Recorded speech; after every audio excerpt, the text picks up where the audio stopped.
I met Farhan in immersion. He was actually my coach, really good mentor, friend, and we're here to talk about game, getting chicks, and also the health side aspects. So really good friend and mentor. Introduced to Farhan. Could you get any tips about how to deal with stress? Stress. Okay, so stress is very complicated, as we know, right? A lot of stress is caused by, the brain has different layers, dura mater, pia mater, and what happens is there's essentially drainage of those layers that gets stopped, right? That's where migraines happen, headaches happen, and stress happens.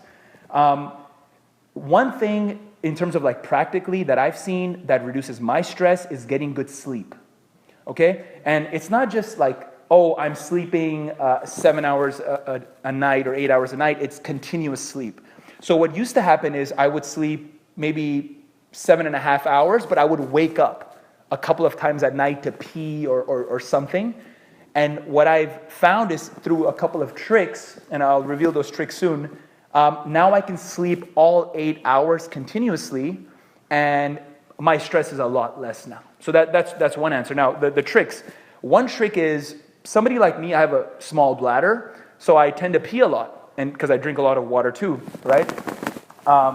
And so the way I solved the problem is I peed a couple of hours before going to sleep, and then I didn't drink water for the last 2 hours before going to sleep. So that helped a lot. It's such a simple thing, but it does wonders. Sleep. So the other one is exercise.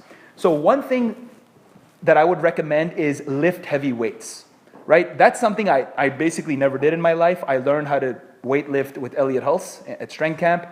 And in terms of deadlifts, squats, bench press, when I go to an LA Fitness, I don't see people doing that. People are doing the little wrist workout, or they're trying to work out their left testicle or something, right? So what I recommend is do those heavy weights. And another thing that a lot of people won't even mention is stretching.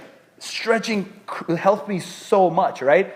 So you get a foam roller and you just stretch different muscles of your body that may not get stretched normally in everyday life. So your lower back, your hamstrings, your quads, your pec minor here, those kinds of muscles that are very sore. If you stretch those out, that might help quite a bit. So start with that.